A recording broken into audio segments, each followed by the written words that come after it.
Hi, welcome to depression-youarenot-alone.com with John off to the side. You want to say hello? No. And my name is Lou, and Shannon again is still not with us because she's dealing with a situation with mom's health. Today we're going to do another Q&A about panic attacks because we got a lot of feedback on the first one about panic attacks. The second one we did was Q&A, so we're going to do a third one. And I just want to say this again, the only thing I can say is what I experienced. But hopefully sharing our experiences, all of us, will be helpful to others, especially those that this may be new to them. And as we mentioned, it's very scary. Really can change your life. It's a very difficult thing to deal with. And we're inside again. We like to be outside. We're inside again because It's raining out there. and thunder, and lightning, and windy. So the weather just did not allow for us to be outside. Now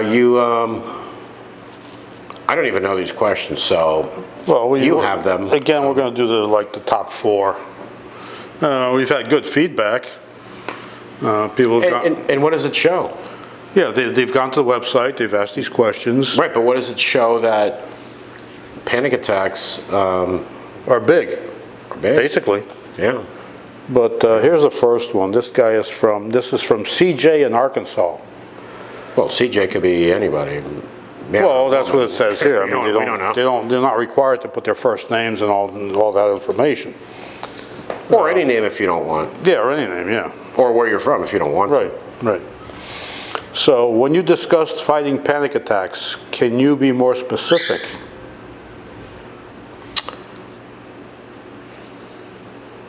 Okay, so looking back at the previous episodes, I guess I wasn't.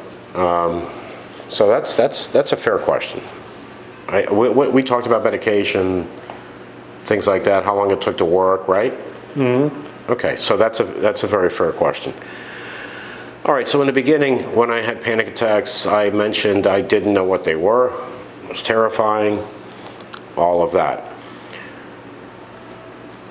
I even went to the hospital, emergency room with panic attacks. Ambulance came, took me.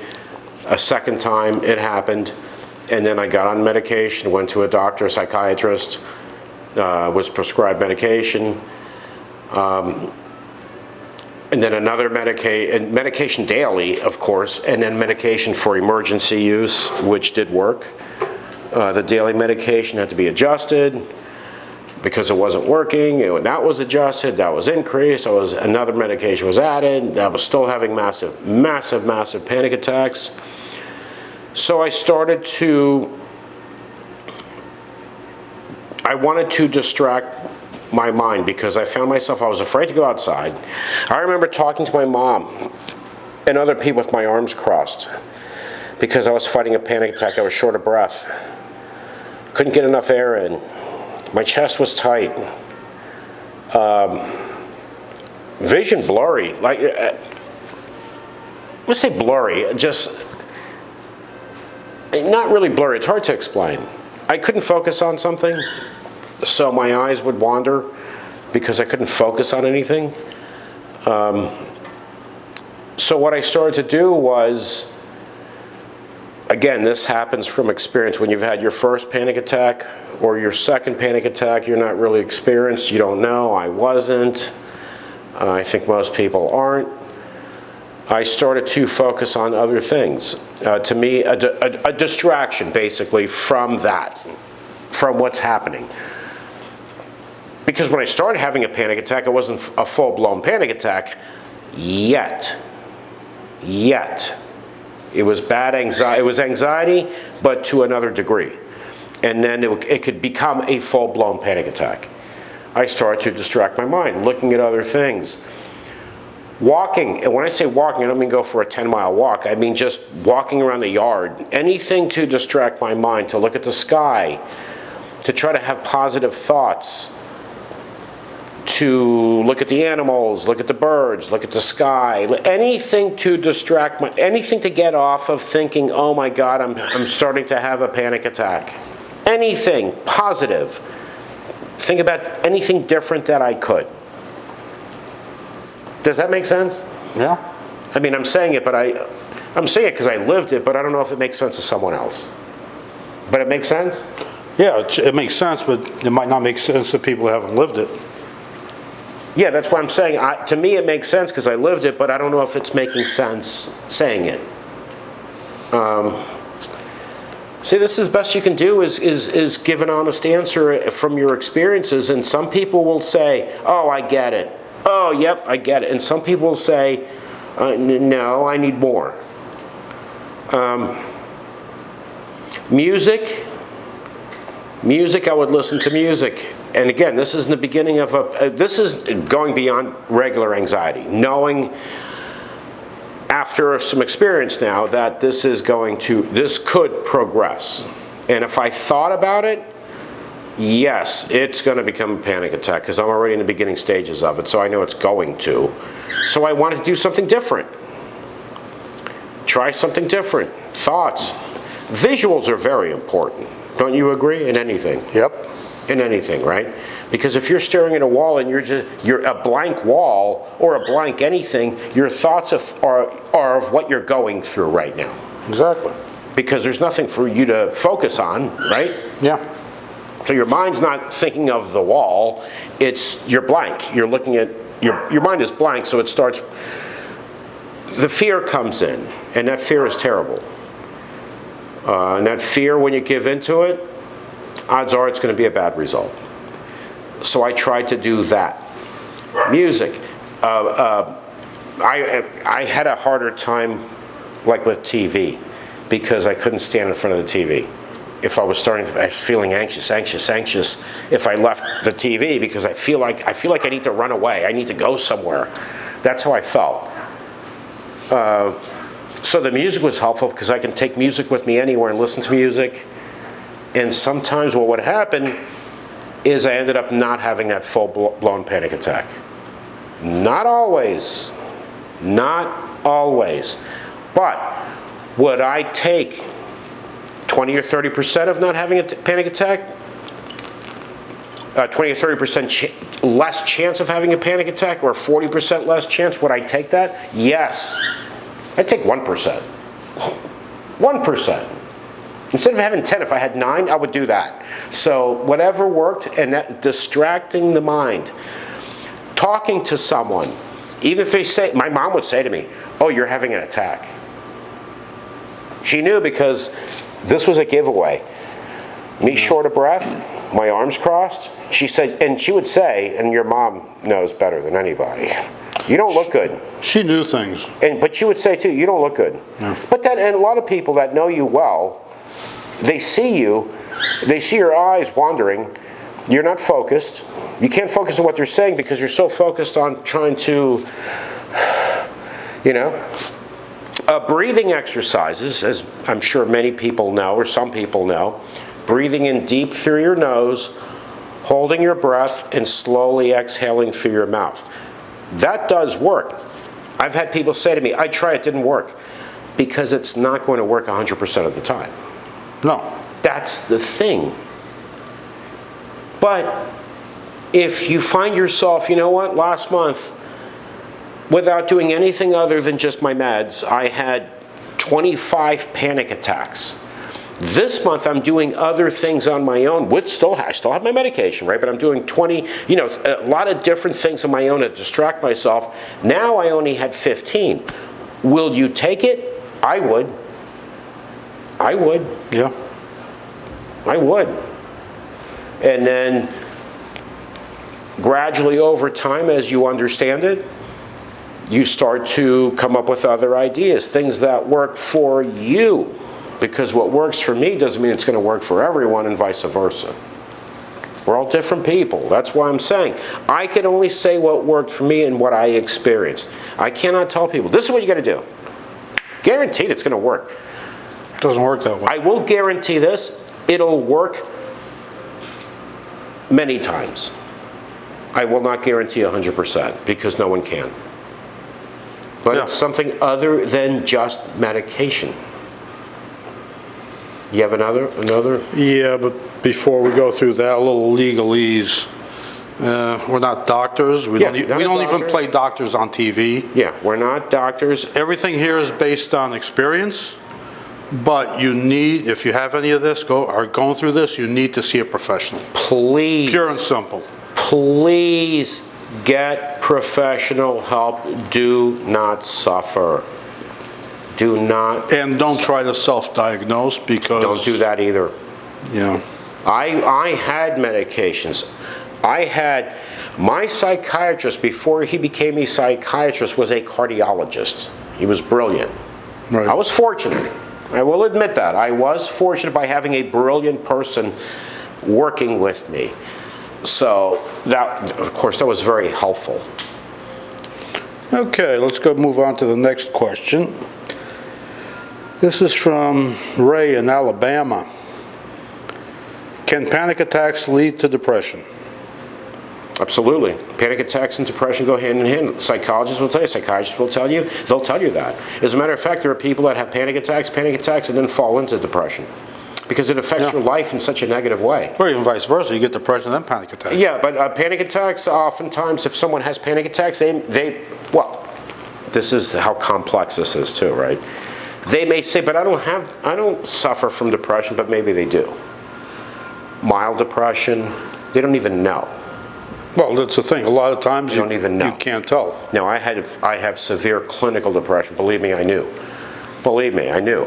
But just imagine this would be a good thing to say to family members that have a friend or a family member. Someone that has a family member or a friend that has panic attacks, they don't understand. Think of, you don't want to leave your house, but you have to go to work. And let's not talk about the pandemic where people work remote, whatever. You don't want to go to work. You're afraid you'll have a panic attack in the car. You're afraid you'll have a panic attack at work in front of people. You're afraid to go to the grocery store. You're afraid to go anywhere anymore. Can that lead to depression? Do I have to say anything? No. Your life has been turned upside down, where you're fearful to leave your house. Not only are you fearful to leave your house, you're fearful in your own house.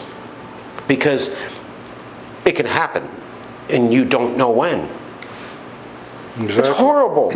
Can it lead to depression? What do we think? I think the answer is yeah, and a lot of times it does. Yeah, especially based on experience. A lot of times it does. Because your quality of life is decreased to where now your world is shrunk. No one wants to go out to work, be sitting in your office, at your desk, and have a panic attack in front of your coworkers. Nobody wants that, of course. It's not putting anybody down. Nobody wants that. Nobody wants a panic attack, period. Yeah. But when it can happen anywhere, at any time, yeah, it could lead to depression. That's why please get help. Please, please, please, please. Okay, the next one is just really simple. I mean, you should be able to answer this in like 2 seconds. This is from Matthew in London. Now, I don't know if it's London, England, London, Ontario, who the hell knows where it's at, but what is the longest panic attack you've experienced? 2 seconds? Where'd you come up with that answer? I Well, can't answer that in 2 seconds. You never timed them? Yeah, I can tell you this. I'm going to talk about a panic attack when I had medications. Just so people that don't know, people that have panic attacks might say, yeah, I get it, been there. But people that don't know, I was on medication for anxiety daily. I had my medication for a panic attack that I would take when I had a panic attack that I had no choice. That panic attack can go on for, let's say, 15 minutes. Bad, because I had massive panic attacks. Start to feel better and you know when it's subsiding when you're on medication. Yeah. And you feel so much different. I mean, it starts subsiding. How about when I had panic attacks, I took my medication, 15, 20, 30 minutes later, I'm still, and I had to take another one, another pill. Could have been 20, 30 minutes, 35 minutes, 40 minutes. Maybe it was less, right? Maybe the severity was less because I already had a pill in me, right? Unless you get a stopwatch and actually time them, you don't know how long it actually was. There could be people, that wouldn't be me to answer that question, that can say, oh, my panic attacks lasted X amount of minutes consistently. I can't say that. I can say, if I didn't take anything, before I had medication, it would be all day. And I had to get on medication quickly, of course, especially after being rushed to the hospital 2 times. You know, at the hospital they gave me whatever and then, went away. But no, I can't put a time frame on it. Okay. The next question from P. That's all I got. What is the biggest challenge you had to overcome with panic attacks? Being able to get out of the house. Makes sense. Being able to get out of my safe zone where I didn't even feel safe. Let's get that right. It's not that, if I'm home, that's it, I'm not going to have a panic attack. I'm in my own home, I'm going to be okay. No, I got a panic attack in my own house. But being somewhere away from home, think about it. This is horrible and scary in my own home. Imagine being out somewhere and having it. So I think my biggest challenge was being able to get to the point of getting out of the house. And I also gradually taught myself, because I always had to have my pill on me whenever I went somewhere in my pocket, and I had it in my car, was after a while starting to tell myself, I'm going to go out and I'm not going to take the pill with me. I'm going out solo on this one. I'm going solo here. In the beginning, it was scary. Because what are you telling yourself? Oh, this is a good idea. I'm going to try this, and then try to not to have the pill on me, the crutch. And then when you're out there, you're like, oh crap, I don't have it. Yeah. It's for me, it was so confusing and so tough. But to me, was getting to the point of getting out of my house. You got another one? Yeah, our last one. From Ted in Jacksonville. Do I need to see a doctor after experiencing 3 panic attacks? I would say so. Ted, please, after the first one, okay? If you've already had 3, please get help after the first one. You should have gotten help. And I'm not criticizing you because you haven't. I'm just saying this can go on, and you don't need this. You don't need this. And you can get help that can make it better and eventually go away. Or at least controlled. At least controlled to where your quality of life goes back up. Because I can tell you, if you have a 4th, you have a 5th, it could be different places, different situations, different circumstances, and then you start to realize, I can get this anywhere. Yeah. At any time. Imagine the idea of I can get a massive panic attack anywhere at any time, no matter where I am. No, please. Rain or shine. Help. Rain or shine, night or day, home, at work, in the car, anywhere. Please get help now.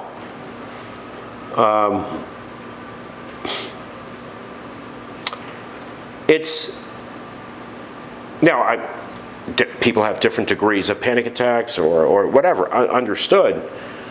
Everybody's different. Everybody's different, of course.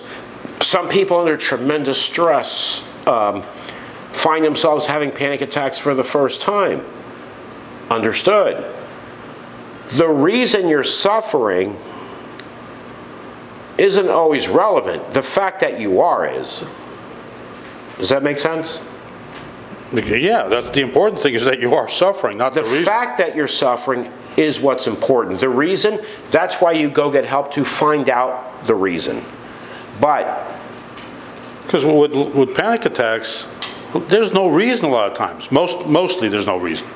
Overactive adrenal glands. just I mean, happens. they're what causes things in your subconscious you're not even thinking Yeah, about. things you can't I mean, control. but you can't tell people, this is why you're having panic attacks. You need to go get help on your own based on your circumstances, your situation, and what works for you. And again, I'm going to say this about medication. For those that are thinking, yeah, but I don't like taking medications. Okay, I get it. But if you need it, is it better to suffer? Be fearful of leaving home? Be fearful of going to your kid's ball game? I may go to my child's ball game and have a panic attack while I'm watching my kid play ball. It starts restricting you. It's like depression, a lot of commonalities for me, in my experience. Where depression wants to isolate you. Oh, yeah. Isolate you, and target you. Once you're isolated away and you don't have allies, you don't have friends, you don't have support because it's gradually isolating you to get you alone.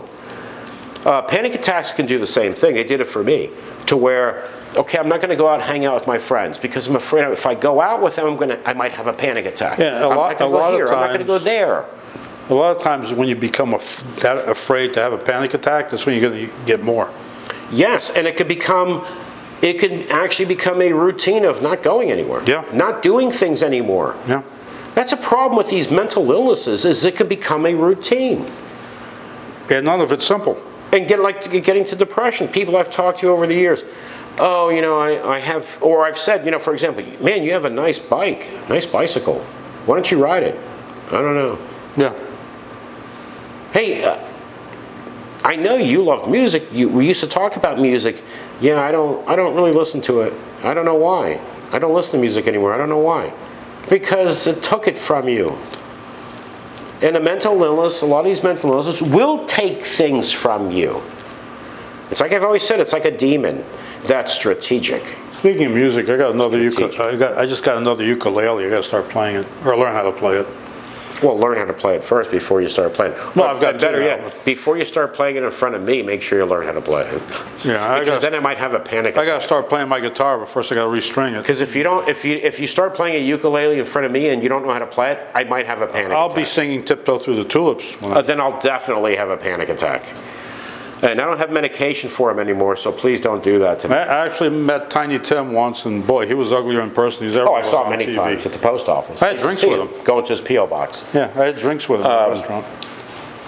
What a character. But, everyone, and yet we're actually happy. I'm actually very surprised how much feedback we've gotten on panic attacks. Based on, Well, feedback overall, we've done pretty good. On the panic attacks, it's been Especially, yeah. But this is the thing: panic attacks, anxiety, depression. I had them all, and I've known a lot of people have had them all as well. They go hand in hand for a lot of people. All right, folks. If you have any more questions, anything you'd like to leave a comment, email us through the website, depression-youarenot-alone.com. Down below the video, we'll have a link to the contact page. Yeah. And we'll also have a link to findtreatment.gov. Good. Which is an organization, the government, that helps you find treatment for mental illness and treatment for addiction. Good, yeah. So and leave a we'll have comment that. too on YouTube if you want to. Yeah. And again, Shannon hopefully will be back for our next episode. So from John and Lou, we want to say thank you. Please subscribe to our YouTube channel. We can use the support to keep this going, and give us a like. We always appreciate the support. So be well, everyone. Take care, and if you need help, please get help. Don't suffer. Bye-bye.